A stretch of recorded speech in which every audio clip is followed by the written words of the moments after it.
Hello दोस्तों, मैं हूं त्रिपुरारी और आज आपके लिए लेकर आया हूं एक नया सा चैप्टर केमिस्ट्री का केमिकल रिएक्शंस एंड इक्वेशन, जो कि आपको 10th सीबीएसई में पढ़ना है।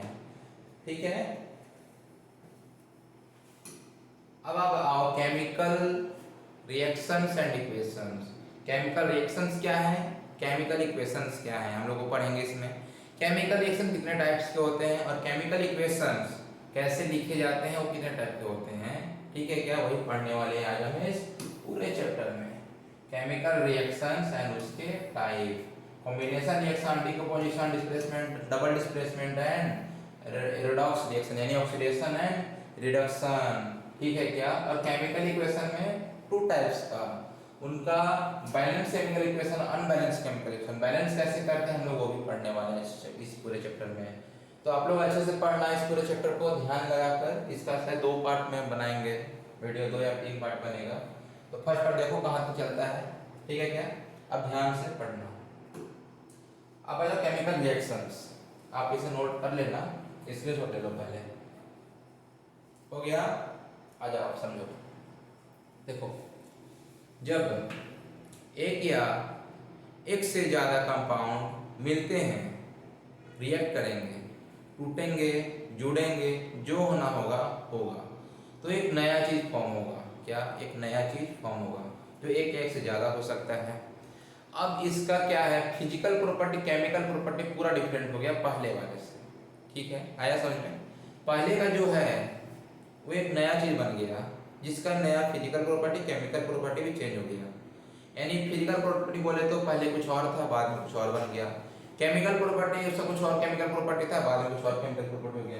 एग्जांपल देखो यहाँ पे आप, जैसे आप ले लो क्या, H2 प्लस O2 क्या बन जाएगा, H2O। अब ध्यान दो, H2 गैस कैसा गैस होता है, हाईली एक्सप्लोसिव, यानी आग बहुत अच्छे से फैलता है इसमें। ठीक है क्या, H2 गैस का यूज कहाँ पे करते हैं, इसीलिए हम इसके लिए यूज करते हैं रॉकेट्स वगैरह में। बहुत ज्यादा हीट देता है, एनर्जी देता है। ठीक है क्या, आग जलने के लिए बहुत अच्छा H2 गैस होता है। ऑक्सीजन, ऑक्सीजन रहेगा तो जलेगा आग, नहीं रहेगा तो नहीं जलेगा। ऑक्सीजन बिना आग जलता है क्या, नहीं ना। यानी ऑक्सीजन भी क्या है, आग जलने के लिए बहुत इंपॉर्टेंट गैस है। दोनों आग के लिए है, जब दोनों मिल जाते हैं तो क्या बन जाते हैं, पानी। एथे गैस, एथे गैस क्या बन गया, लिक्विड। फिजिकल प्रॉपर्टी चेंज, उसका स्टेट चेंज। और पानी क्या होता है, आग बुझाने के लिए होता है, यानी ये आग लगाने वाला है तो ये आग बुझाने वाला है। वही दोनों मिला है, बट उसका फिजिकल केमिकल प्रॉपर्टी पूरा चेंज हो गया। सेकेंड एग्जांपल देखो, NaCl क्या बनता है बेटा, NaCl बनता है क्या। अब Na क्या हुआ है, जहर है, खाओगे तो मर जाओगे। Cl गैस भी क्या है, जहर है। आप अगर इनहेल कर लिए तो भी राम नाम सत्य हो जाएगा। तो जब दोनों जहर है, जब दोनों मिलता है तब क्या मिलता है, NaCl। NaCl जानते हो, जानते हो क्या, किचन में जाओ देखो, NaCl नमक, नमक दिखा व्हाइट कलर का, उसे आप डेली खाते हो, कुछ होता है आपको, मरते हो क्या, नहीं ना। तो मरने वाला प्रॉपर्टी है, लेकिन एक खाने वाला प्रॉपर्टी है। क्या, केमिकल प्रॉपर्टी पूरा चेंज हो गया। आई बात समझ में। Cl क्या था, गैस था, वहां क्या बन गया, सॉलिड बन गया। आया समझ में एग्जांपल। तो बेटा ये केमिकल रिएक्शंस हैं, ऐसे ही होते हैं, उनका फिजिकल प्रॉपर्टी और केमिकल प्रॉपर्टी चेंज हो जाते हैं आफ्टर द रिएक्शन। ओके, अब देखो एग्जांपल दिया हुआ है, रिएक्शन में क्या है, 2 चीज होते हैं। जो चीज मिले, जो चीज आपस में रिएक्ट की है, उसको बोलते हैं क्या, रिएक्टेंट। और जो नया चीज फॉर्मेशन हुआ था ना रिएक्शन के बाद, उसको बोलते हैं क्या, प्रोडक्ट। ठीक है, अब देखो यहाँ रिएक्शन देखो, Na प्लस H2O क्या बन गया, NaOH प्लस H2 गैस निकल गया। रिएक्शन आप ध्यान मत दो, यहाँ पे रिएक्शन क्या हो रहा है, कैसे हो रहा है, अब ऐसे ध्यान दो। जो रिएक्ट कर रहे हैं उसको बोलते हैं रिएक्टेंट, और जो बन रहा है उसको बोलते हैं प्रोडक्ट।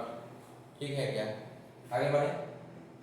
चलो रिएक्टेंट और प्रोडक्ट देखो, ये है, अपने स्क्रीनशॉट ले लो।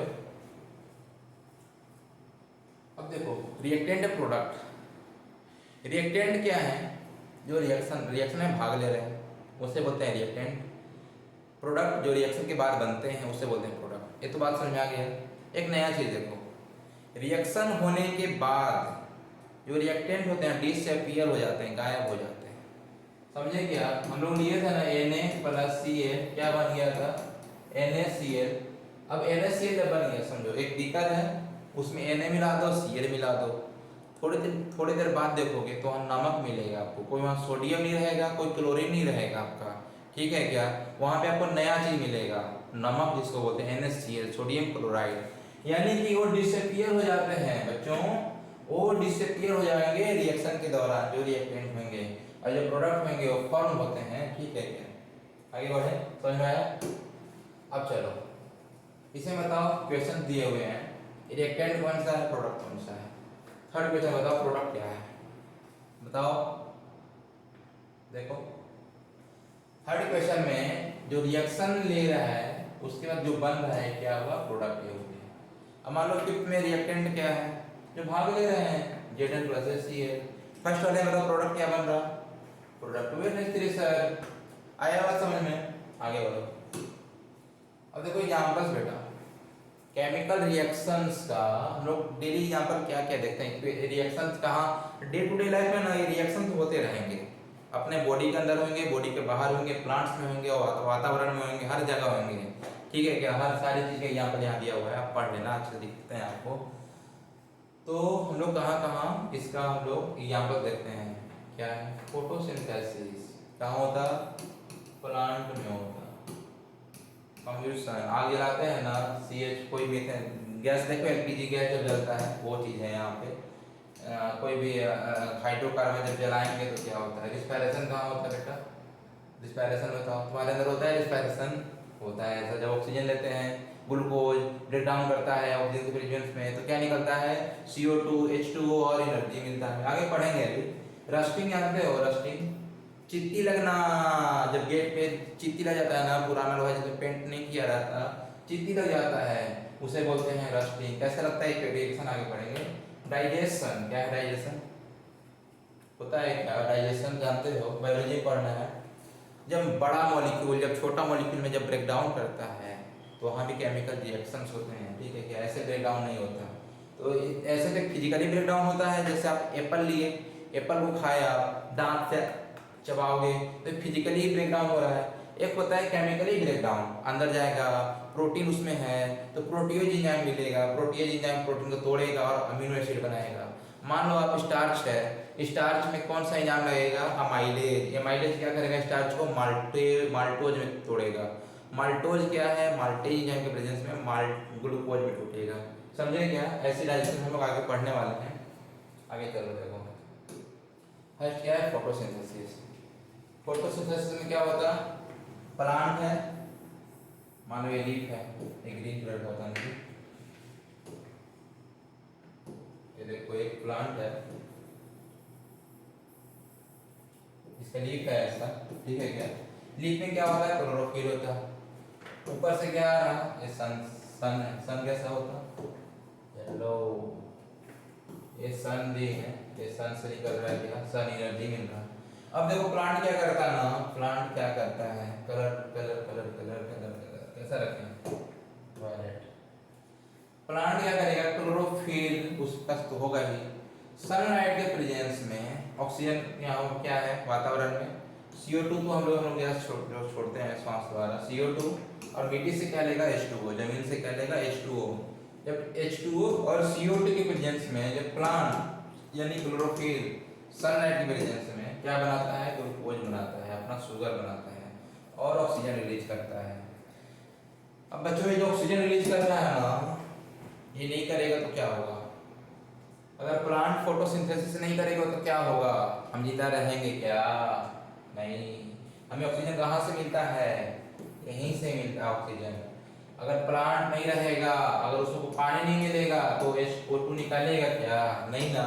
इसलिए आप क्या करोगे इसके बाद डेली, अब अपने हर बर्थडे में एक प्लांट लगाओगे और उससे आप पानी तब तक डालते रहना जब वो खुद से पानी जमीन से लेने न लगे, ठीक है। घर पे अगर आपका प्लांट लगा हुआ है उसे आप डेली पानी डाला करो बच्चों, ठीक है क्या। उसे पानी मिलेगा तभी तो आपको O2 देगा, तभी तो आप जिंदा रहोगे। तो आप पानी डाला करो प्लांट में, समझे। अब फोटोसिंथेसिस में आ गया क्या।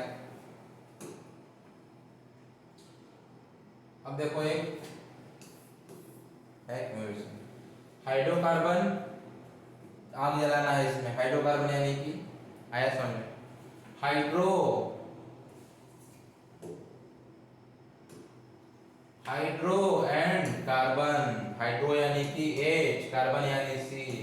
हाइड्रोजन एंड कार्बन से बने हुए कंपाउंड को क्या बोलते हैं, क्या बोलते हैं, हाइड्रोकार्बन। यानी कि अगर एक कार्बन है यानी 4 वैलेंसी होते हैं इसका, 4 H लगा दो तो CH4 बन जाएगा। CH4 यानी कि अगर एक कार्बन है तो उसको क्या बोलते हैं, मीथेन। ठीक है। अब इसी तरह मान लो अगर 2 कार्बन है C2 यानी कि एक कार्बन एक कार्बन से दूसरा अटैच है यानी कि हाइड्रोजन हाइड्रोजन हाइड्रोजन, ये सब हाइड्रोजन लगा हुआ है इसका, 3 हाइड्रोजन इधर 3 हाइड्रोजन इधर, यानी C2H6 क्या हो गया इसका नाम, इथेन। 2 कार्बन है यानी इथ, सिंगल बॉन्ड सब में प्रेजेंट है यानी इथेन। अगर 3 कार्बन है तो प्रोपेन, 4 कार्बन है तो ब्यूटेन, 5 कार्बन का चेन है तो ब्यूपेंटेन। इसी तरह हाइड्रोकार्बन होते हैं, हाइड्रोकार्बन का अलग चैप्टर है।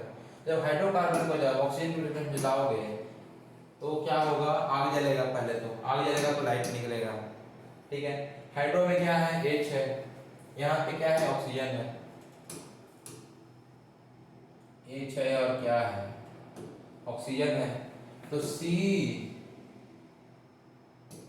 H है और ऑक्सीजन है तो H2O बन जाएगा क्या, यहाँ से ऑक्सीजन वहां से हाइड्रोजन बन गया, H2O भी बन गया।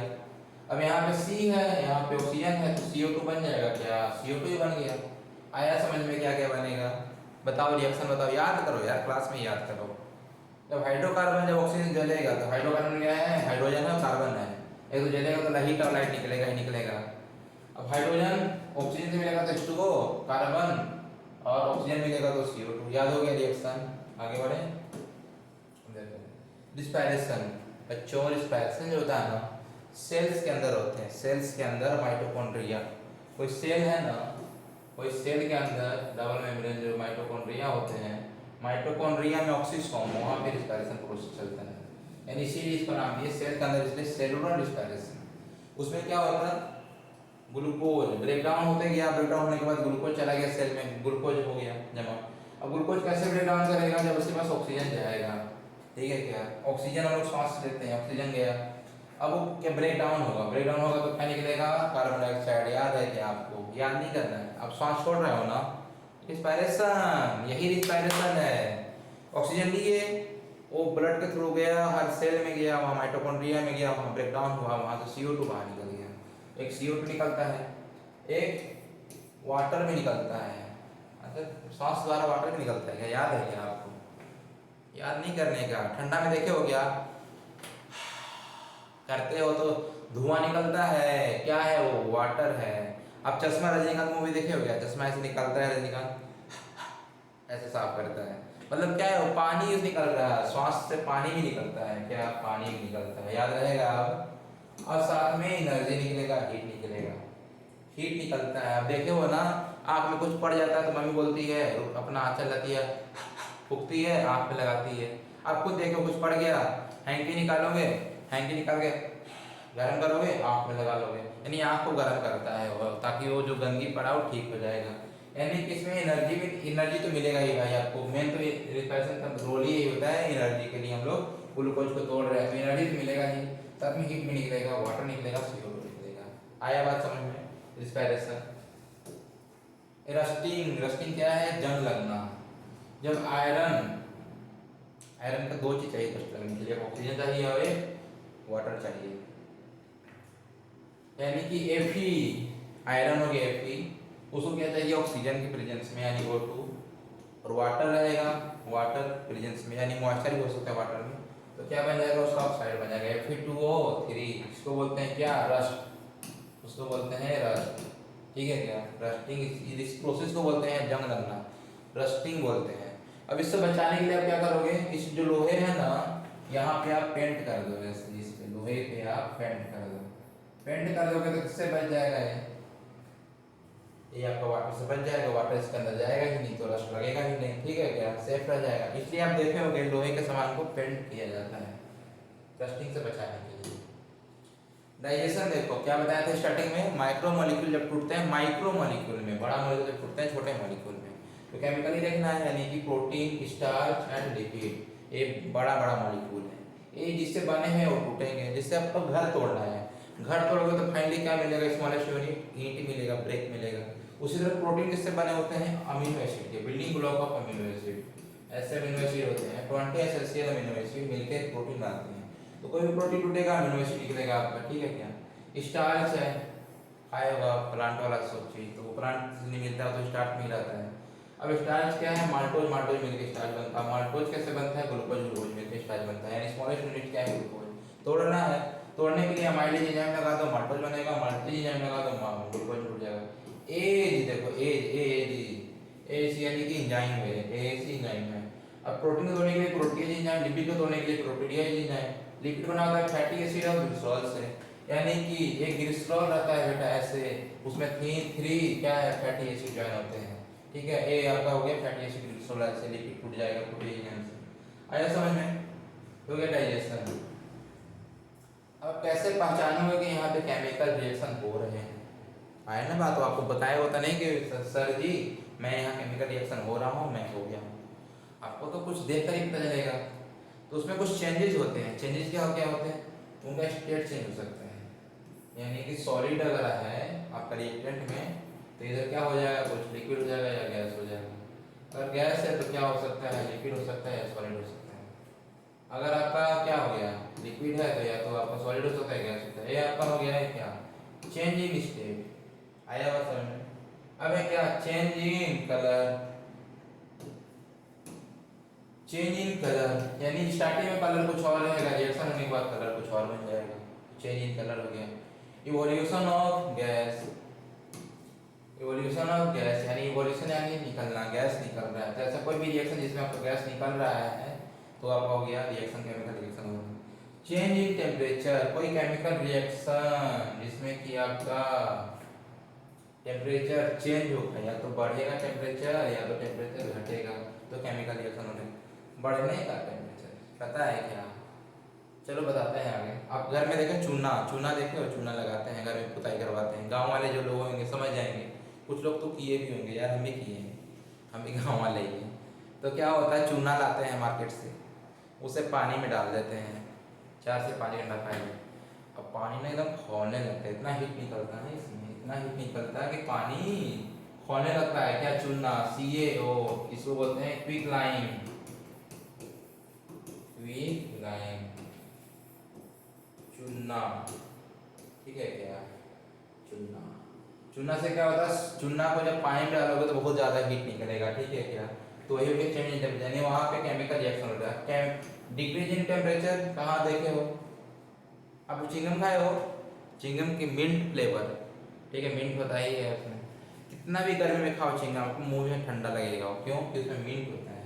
मिंट क्या करता है ना, जिस में पानी होता है तो मिंट और वाटर जब मिलता है तो टेम्परेचर डाउन हो जाता है, और टेम्परेचर डिक्रीज होता है जिसकी वजह से वो ठंडा लगता है। चेंज इन टेम्परेचर का एग्जाम्पल हो गया।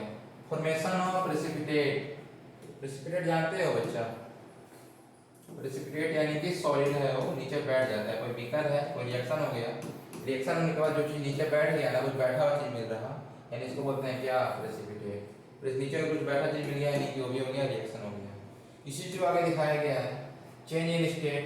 देखो यहाँ पे गैस, गैस बन गया लिक्विड, गैस सॉलिड था, सॉलिड था उधर बन गया गैस, रिएक्शन है ऐसा, छोटे लोग पढ़ लेना। आगे बढ़ो, चेंज इन कलर। अब देखो यहाँ पे क्या है, चेंज इन कलर में CuSO4 किस कलर का है, ब्लू कलर का है, CuSO4 प्लस इसमें क्या डाल दिए हम, आयरन, यानी कि Fe। क्या हो जाएगा बेटा, Fe जो है ना Cu को भगा देगा, क्योंकि Fe जो है ना ज़्यादा ताकतवर है Cu से, ठीक है, इससे ज़्यादा रिएक्टिव है। तो ये दोनों तो वाइफ हस्बैंड थे, Cu और SO4। Fe ज़्यादा ताकतवर था, जाएगा और उसके हस्बैंड को भगा देगा, हटो तो हमको रहने दो, तब रहेगा क्या, Fe रह जाएगा उसके साथ, FeSO4, और Cu को बाहर ला के बाहर निकाल देगा। तब जब आ गया उसके साथ, तब नया नया क्वाइस है इसका, अच्छा ताकतवर है, तो वो जिसके साथ रहता था, जिस माहौल में रहता था उस माहौल में नहीं रहेगा, वो ब्लू में रहता था तो अपना माहौल चेंज करेगा, ग्रीन कर लेगा, लाइट ग्रीनिश। ये था आपका ब्लू कलर। यानी आप यहाँ देखो, अगर कलर चेंज हो गया रिएक्शन में, आप क्या है, CuSO4 सोल्यूशन में अगर आयरन वाला डाल दोगे तो कलर चेंज हो जाएगा उसका, क्या समझे, आयरन चेंज, कलर चेंज हो जाएगा। और Cu क्या है, Cu जाके उसके आयरन पे बैठ जाएगा, समझे। आगे बढ़ते हैं। चेंज इन कलर, इवोल्यूशन क्या है, देखो हाइड्रोजन गैस निकल रहा है यहाँ पे, सल्फर डाइऑक्साइड निकल रहा है, हाइड्रोजन सल्फाइड गैस निकल रहा है, रिएक्शन जब हो रहा है, रिएक्शन यहाँ पे देखो ध्यान से, Zn H2SO4 सेम उसी तरह चलेगा, क्या होगा, H2 से ज़्यादा मतलब क्या है, Zn है, तो Zn आ जाएगा, इसको H2 को भगा देगा, ZnSO4 प्लस H2 से आ रहा है यहाँ पे डिस्प्लेसमेंट रिएक्शन, समझे। Na2SO3HCl अब क्या करेगा, H को हटा देगा और यहाँ पे Na आ जाएगा, यानी कि HNaCl बन जाएगा, Na आ जाएगा यहाँ पे और H हो जाएगा उधर, तो हो गया NaCl। यहाँ पे देखो Na2HCl है, तो सेम वहाँ पे H को हटा देगा, Na आ जाएगा, तो NaCl हो गया। ऐसा समझ में इवोल्यूशन गई। आगे देखो क्या है, चेंज इन टेम्परेचर, बताया ना अभी क्विकलाइम CaO, जब वाटर मिलाएंगे तो क्या होता है, CaOH ऑल्टो कैल्शियम हाइड्रोक्साइड बन गया, हीट निकलता है बहुत ज़्यादा। आया हुआ समझ में, mean temperature decrease, formation of precipitate, यानी कि प्रेसिपिटेट बन जाता है बच्चा, प्रेसिपिटेट यानी कि CuSO4 NaOH रिएक्शन करवाएगा, अगेन वही होगा, Na चल जाएगा यहाँ पे, CO को बाहर भेज देगा, NaSO4 और Cu, इसका इसका इसमें क्या होता है ना, डबल डिस्प्लेसमेंट बोलते हैं बेटा इसको, आगे पढ़ाएंगे हम double displacement type of chemical reaction, उसके एग्जांपल हैं सब। क्या होता है, एक कपल इधर है, एक कपल इधर है, अब इसके बीवी को इसका हस्बैंड पसंद आ गया, इसकी बीवी को इसका हस्बैंड पसंद आ गया, दोनों एक्सचेंज कर लेते हैं आपस में। देखो यहाँ पे CuSO4 एक जोड़ी था, यहाँ पे NaOH एक जोड़ी था, अब Cu सोचेगा कि हम इसके वाली के साथ रहें, Na सोचेगा हम इसके वाली के साथ रहें, तो वही यहाँ पे हो रहा है डबल डिस्प्लेसमेंट में, क्या हो रहा है, CuSO4 के साथ रहेगा, Na चल जाएगा उसके साथ, NaSO4 के साथ, और Cu आ जाएगा इसके साथ, OH के साथ, आया समझ में। सेम है, जब आप स्ट्रॉन्ग को यहाँ हटा दो, SO4 में डाल दो, ठीक है, SO4 हो गया और NaCl, वही सारा रिएक्शन है, केमिकल रिएक्शन। देखो यहाँ बैठ रहा है ना, प्रेसिपिटेट बन रहा है, आया क्या समझ में। अब हम लोग केमिकल इक्वेशन बच्चों आप अगला लेक्चर में पढ़ेंगे, ठीक है, लेक्चर लंबा हो जाएगा, इसलिए अब उससे हम अगला लेक्चर में पढ़ेंगे। यहाँ तक कोई दिक्कत है क्या, अगर कोई भी डाउट हो तो आप हमें क्या करोगे, कमेंट्स करोगे, पूछोगे, कमेंट से पूछना, कोई भी अगर डाउट हो तो, ठीक है। यहाँ तक आप रिवाइज कर लो, अच्छे से पढ़ लो, इसके बाद हम अगले लेक्चर में पढ़ेंगे केमिकल इक्वेशन को हम कैसे बैलेंस करते हैं, और उसके बाद लेक्चर लेंगे हम जिसमें पढ़ेंगे हम क्या चीज़, types of chemical reaction, chapter हो जाएगा कंप्लीट। ओके बच्चों, थैंक यू।